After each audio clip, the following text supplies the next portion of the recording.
Okay, welcome everybody to week 3 of our acrylic painting sessions.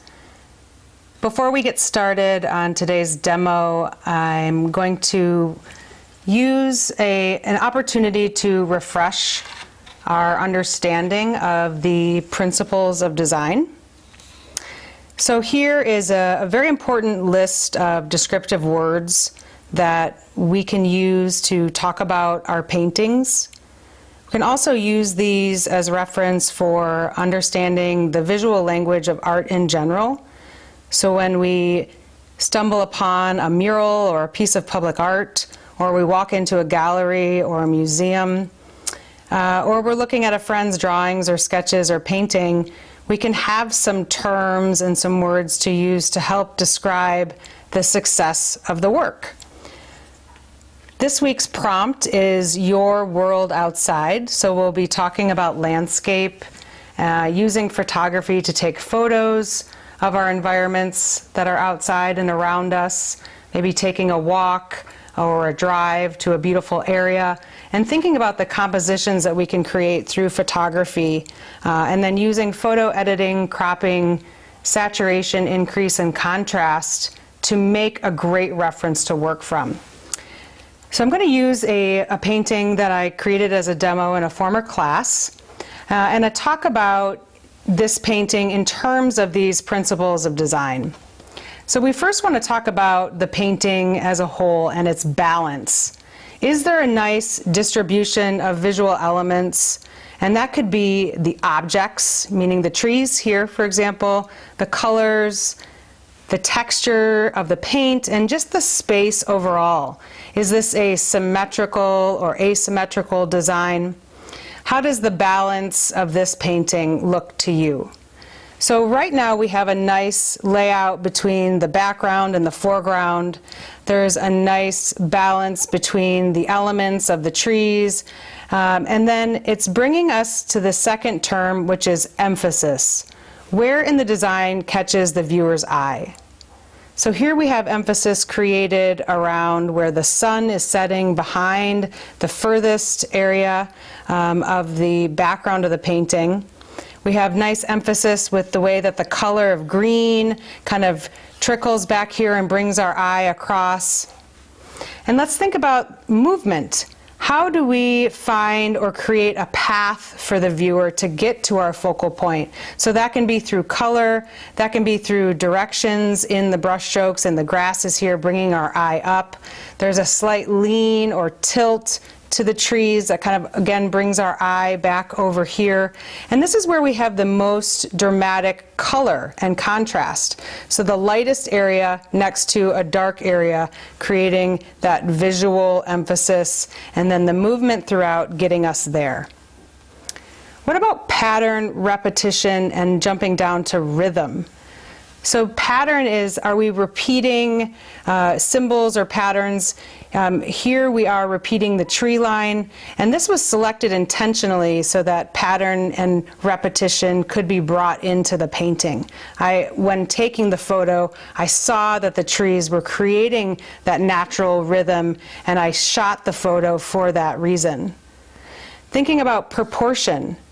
Is there a feeling of unity when all the parts of the painting come together? So that could be the foreground, middle ground, and background.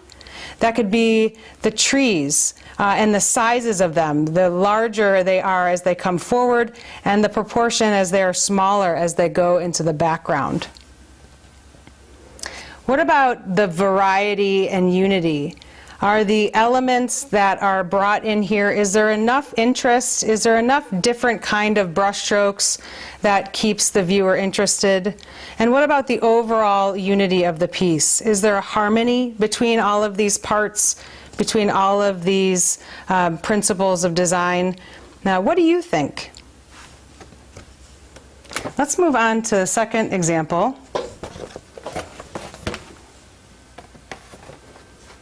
which has a lot more of a calming feel than the last one. So when we talk about emphasis and movement in this particular painting, I'm looking at the way that the angle of the beach kind of brings us back to the horizon line, where we notice the dunes kind of meet the sky. And this would be the area of focus, the area of emphasis that the leading lines of this composition kind of bring us to. In terms of proportion, are the sizes of the shapes, whether it's the water here versus the land versus the sky, is there a nice variety in the proportion so that nothing is too symmetrical or the same as we look around? What about rhythm and pattern?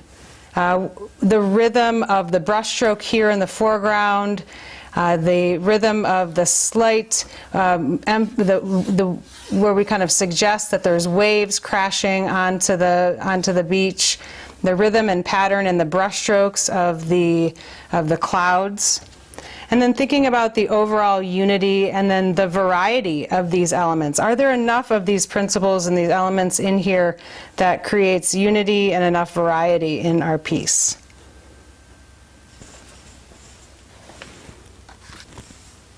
So as you think about creating your composition for the world outside, think about these principles of design, and while you're taking your photo, bring some of these in as strong elements that could help create your composition.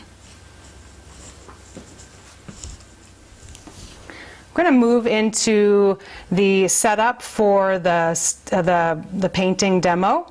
So I would like to show you how I'm mixing the color for the painting that I'll be working on with you, which is a landscape of the Huron River. So here's how I mixed the color, and you'll see the palette and how I'm using a palette knife to bring the warm and cool colors together to create the palette that we'll be using to make the landscape in this week's demo. We're actually going to mix color together today. So you can see I've laid my palette out. I've got my ultramarine, cerulean blue, this would be my warm and my cool. I've got the lemon yellow and medium cadmium red, my cool and my warm.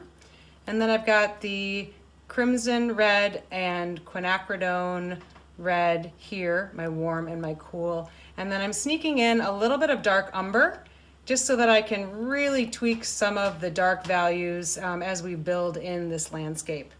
So we're looking at the world around us, so feel free to draw from photographs that you've taken in the past, or work from a new photograph of spring kind of coming up around you, ultimately creating a composition in your photograph that you can use and work from. If you have to tweak the lighting ahead of time, I recommend doing that in a photo program, and that can help to kind of increase the saturation of the photos, increase the contrast, maybe cropping a little bit. All those things can help you set you up with a great reference for your painting. So we're going to start by mixing some of our greens. I really like to jump in by having the colors that I need at hand. So aside from the central area where the water lilies are coming up, which is a very bright green, let's get that one started. I'm going to move some of my cool lemon yellow off to the side, and I'm going to grab a little bit of my cool cerulean. Together, these are going to make a very vibrant green. I'm using a palette knife to get this really thoroughly mixed.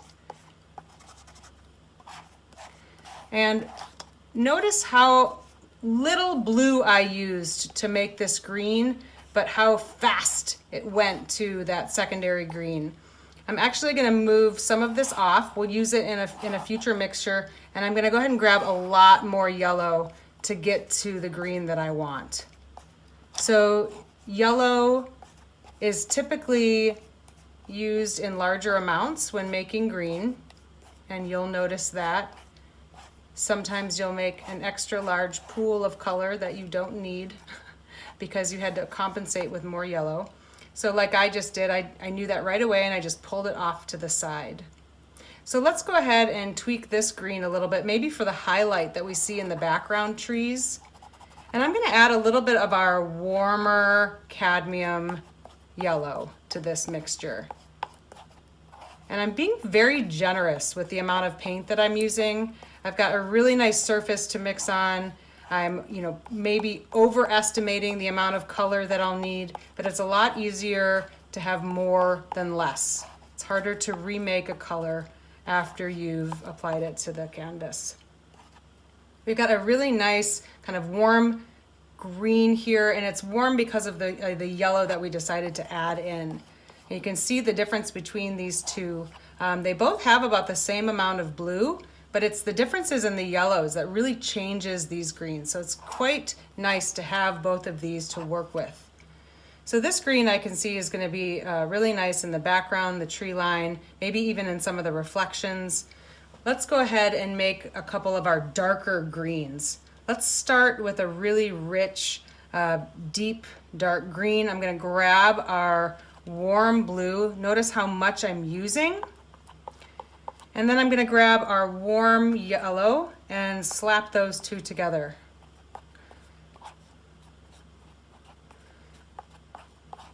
So we've got a nice, rich, warm green, and I can see this color is going to be really nice in our midground where we have the tree line. Nice amount of this color too, which means we might even be able to go in with some texture, which is great for adding variety and rhythm, things that we had just talked about using the principles of design.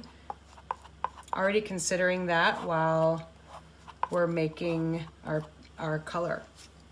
Using the rag on the side to kind of dab off some of the extra paint on my palette knife. So we've got a nice rich green here. I would like to make another green that is a little bit darker. We're going to use that ultramarine again. We're going to have a refill here on our cadmium. I'm going to grab more of this cadmium. Before I mix it, I am going to grab a little bit of our warm red. So we've got all three of our warm primaries representing this new dark color that we're going to make. I'm going to mix these together. It's the red and the blue that lean towards a violet that's going to really deepen this color. Without the red, it would not be this rich. So you can see now the difference here. This one just has a larger amount of the cadmium yellow and also does not have any of the red in it.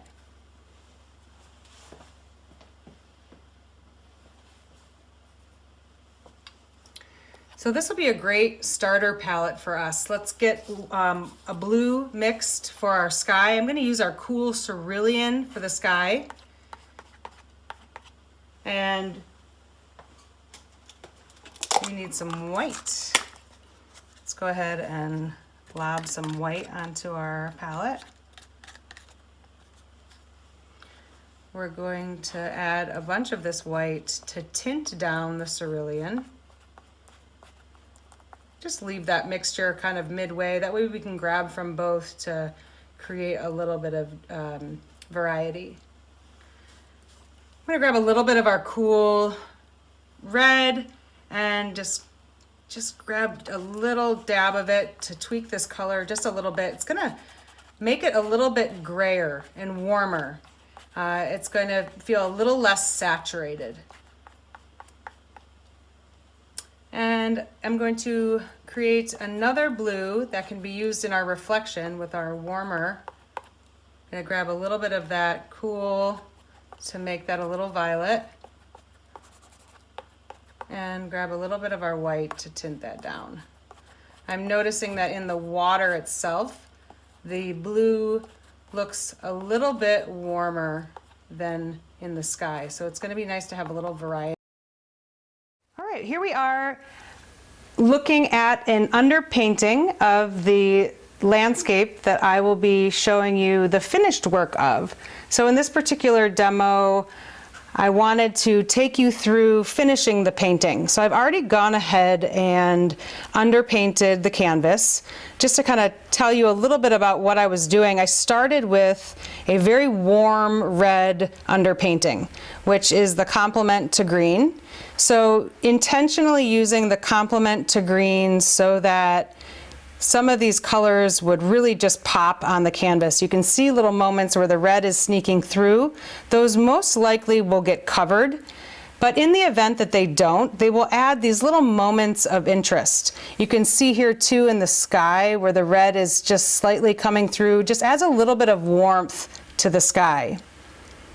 So I've started with building in the sky, and then I came down to building in these dark values. The reason I start with dark values is so that the lighter values in the middle ground here where you see the water lilies, and the lighter values where the sun is hitting the tree line, so that those will really pop towards the end of the painting process.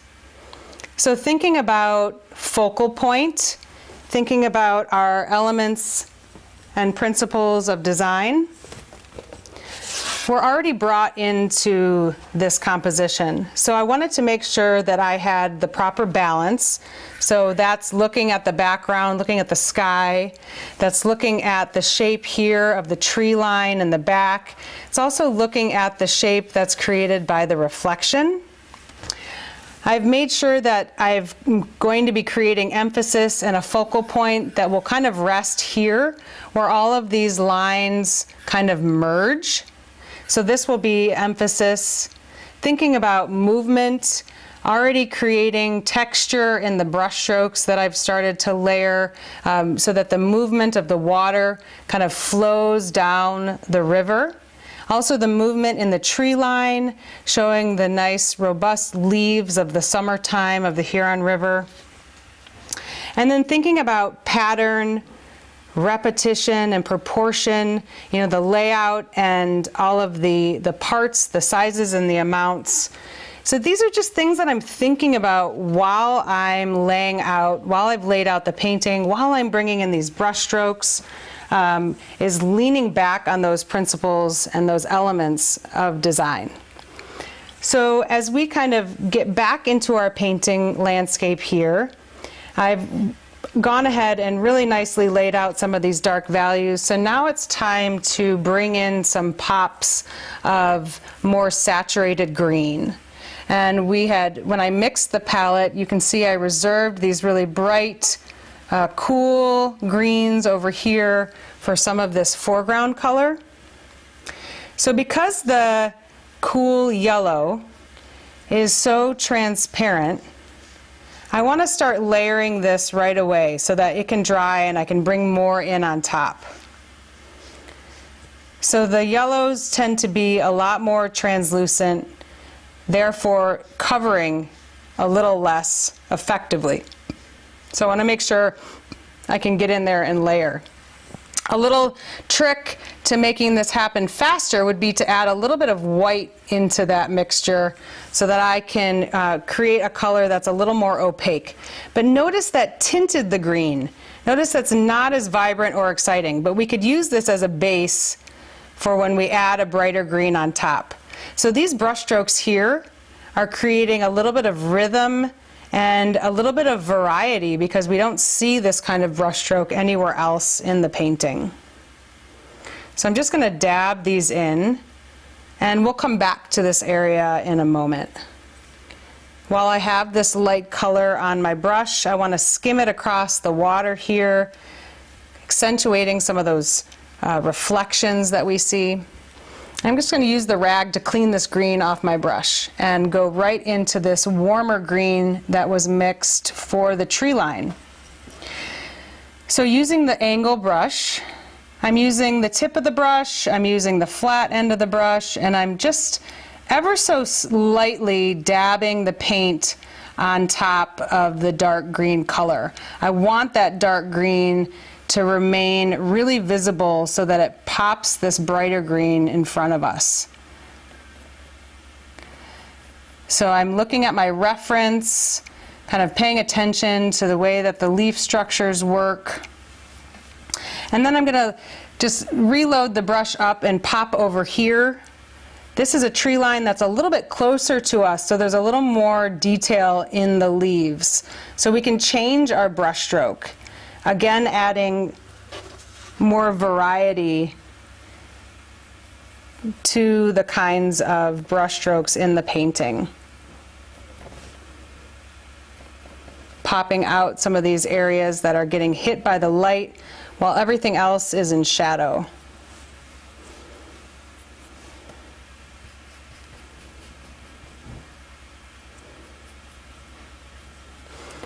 And then because we have a reflective surface in our painting, I want to make sure that these colors are also making their way down into the water.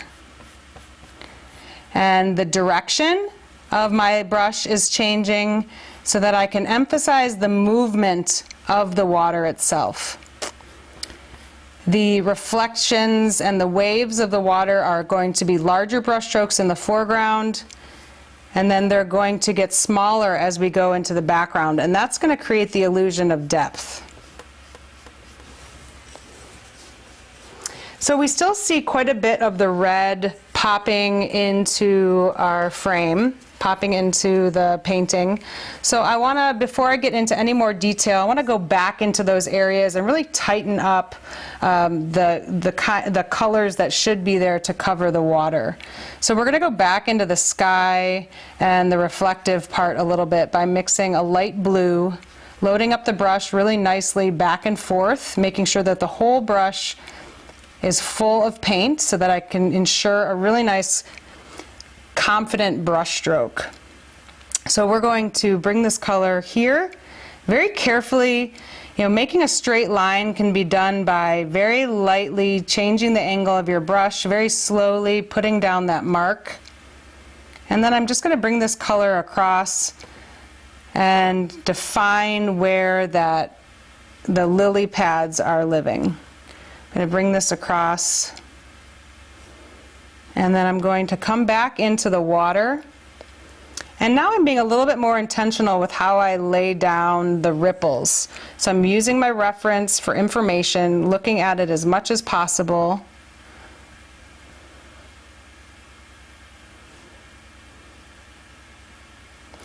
And I'm slowly building in these ripples as they get closer to us in the foreground. Feel free to cover over some of the green. This is where you get to really hone in on the layout of your painting, where you can make some corrections. So this is a little bit of a more saturated blue, which is going to be nice because I'll be able to put a less saturated blue on top of it, and that'll pop really nicely. We had mixed a warm ultramarine watercolor that I'm going to bring here, and this is going to add a little variety of color. It's going to bring the water visually forward. Warmer colors tending to come more forward in our paintings, and cooler colors tending to recede more in our paintings, as just a general rule of thumb. I don't see this warm ultramarine blue in the sky, so I'm going to clean my brush and move into the dark green again. So I'm repeating what I did when I started the painting. I started with the sky, moved into the dark green, and now I'm going to do just that. But I'm going to leave the sky for now and move into the dark green. So this is a warm green. It has red mixed into it.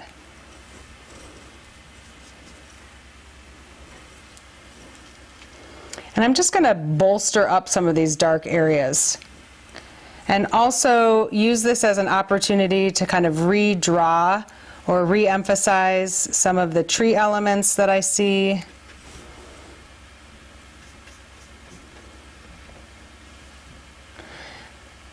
Slowly kind of covering up a lot of that red that's lingering from the underpainting. Again, some of that red coming through could be really, really nice, so we don't have to eliminate all of it. And here, just defining the edge of the horizon line with our dark, deep green. So this painting has a lot of nice contrast in color and in value. And to me, that is a great start for a landscape painting, because that's what's going to help create that emphasis and that focal point so that you have a place to take your eye.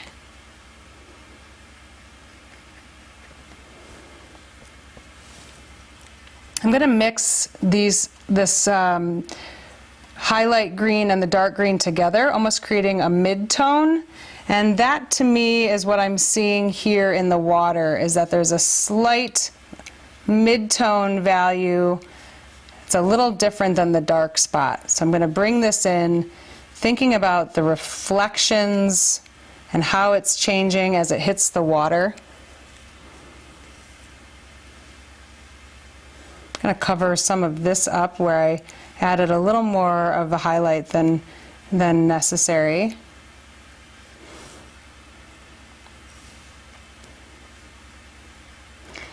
So you could start to build up the actual physical texture of the paint if you wanted the water to have a slightly different quality, a slightly different rhythm to it by adding a little texture.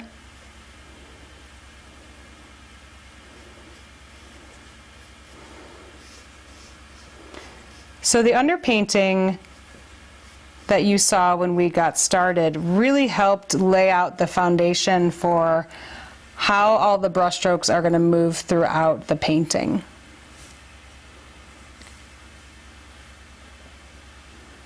I'm noticing some shorter, choppier, reflective brushstrokes back here,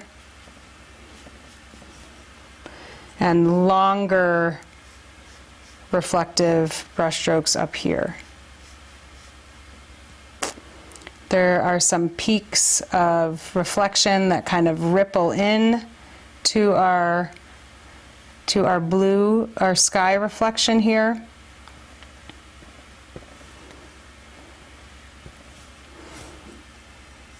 Making sure there's enough paint on your brush each time you touch the canvas. It doesn't take much to go back and reload. I'm just making short, kind of patient brush strokes, really trying to figure out and make sure that I've got this laid out how I would like, that it's effectively showing us the way that the water is moving back in space. And since we're determining this area to be our focal point, wanting to make sure that that's really cleaned up, I'm going to grab a little bit of a brighter green with a little bit more texture so that your eye really goes back there. And now that the green has dried over here, we can come back and you can really see that the texture is starting to build.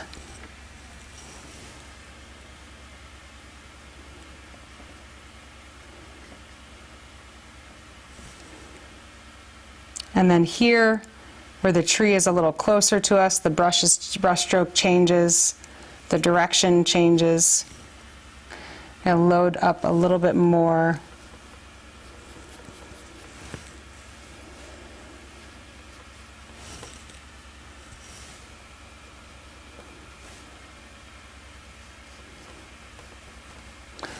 Every time I have a color on my brush, I just take a glance around the painting to see where else I could place that color while I've got it.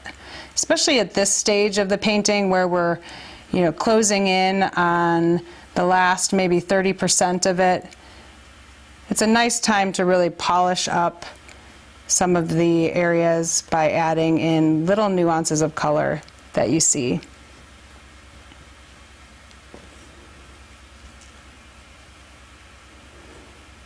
This little dabbled light over here.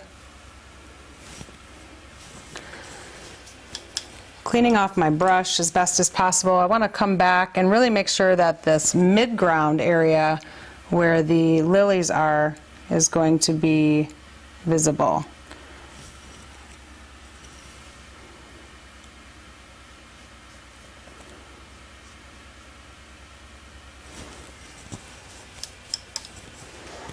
going to grab some of the straight yellow to mix in here.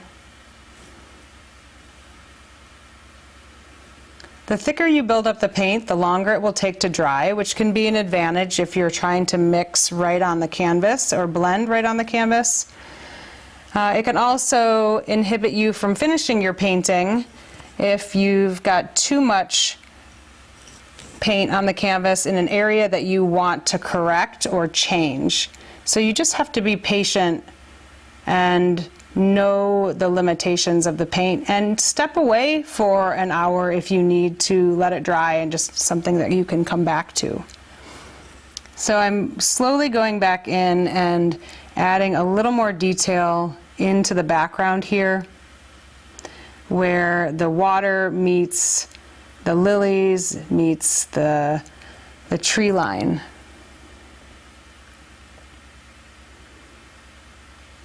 And I would say the brush strokes that I'm using are a little bit more in the style of Impressionism, where I'm not doing a ton of blending right now.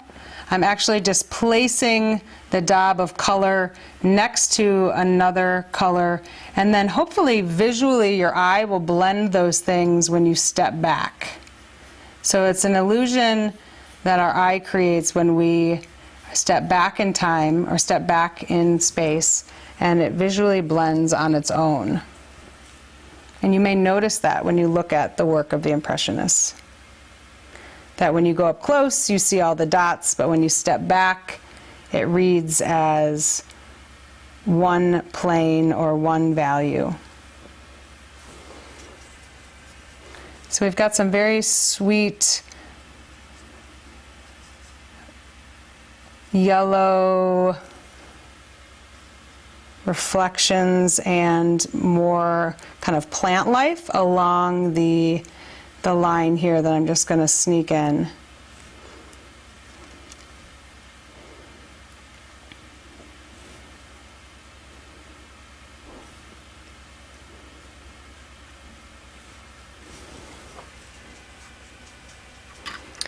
And to kind of finish the painting here, I want to go back and brighten up the reflections in the water. And I've just mixed a nice kind of white into the cerulean blue. And I'm just going to bring some of these highlights out, noticing the ripples in the water.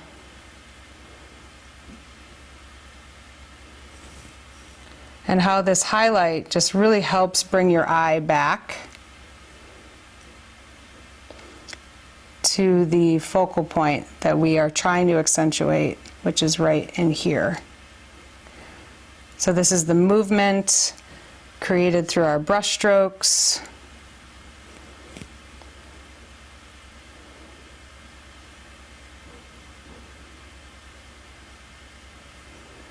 Now, there's a lot of little tweaks that we could do to really fine-tune this painting. I'm going to leave it for now so that it can dry. I'm going to step back and look at it so that I can determine if there's any subtle little details that I can bring in. Stepping back from your work is very helpful. And I can bring in some brighter clouds, some finishing touches here. So I hope you have enjoyed this demo of landscape, and I'm curious to see what is in your outside world. What do you find interesting enough to take a photo of and then bring into a finished painting? Keep it simple. Keep the colors bright and the contrast high, and give yourself a reference that you really love, that you really want to paint from. And there we have our Huron River landscape.